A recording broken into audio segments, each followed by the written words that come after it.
Alors, petit point important quand même sur les supports médias. Il faut bien comprendre qu'il y a des supports médias propriétaires fabricants, genre le P2, c'est toujours du Panasonic. Vous avez d'autres supports médias comme le SXS, c'est toujours du Sony.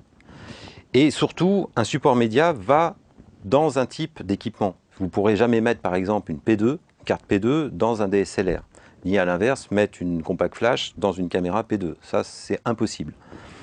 Et puis, il y a des petites astuces.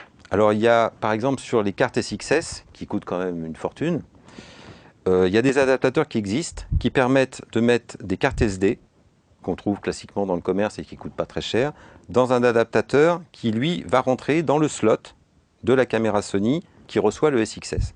Alors, c'est économique, mais ça génère des problèmes.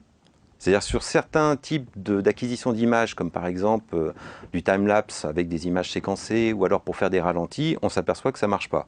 Moi, personnellement, j'ai tourné en montagne avec ces types d'adaptateurs de cartes, et j'ai quand même eu quelques plans qui étaient illisibles à l'arrivée. Donc, c'est un peu à prendre au conditionnel, c'est économique, ça sauve. C'est bien d'en avoir un avec soi pour au cas où vous ayez vos cartes qui soient totalement pleines, mais c'est dangereux.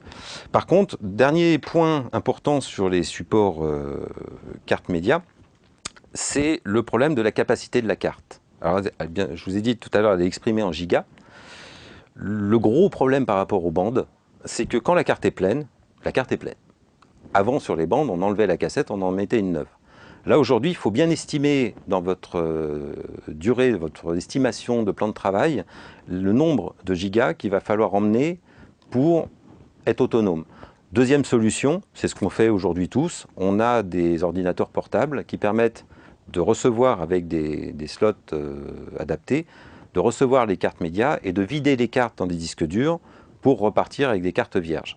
Bon, ça nécessite quand même d'anticiper, et ça c'est une évolution des unités de tournage. Aujourd'hui, on ne part pas sur un tournage sans un système de déchargement de cartes, très important.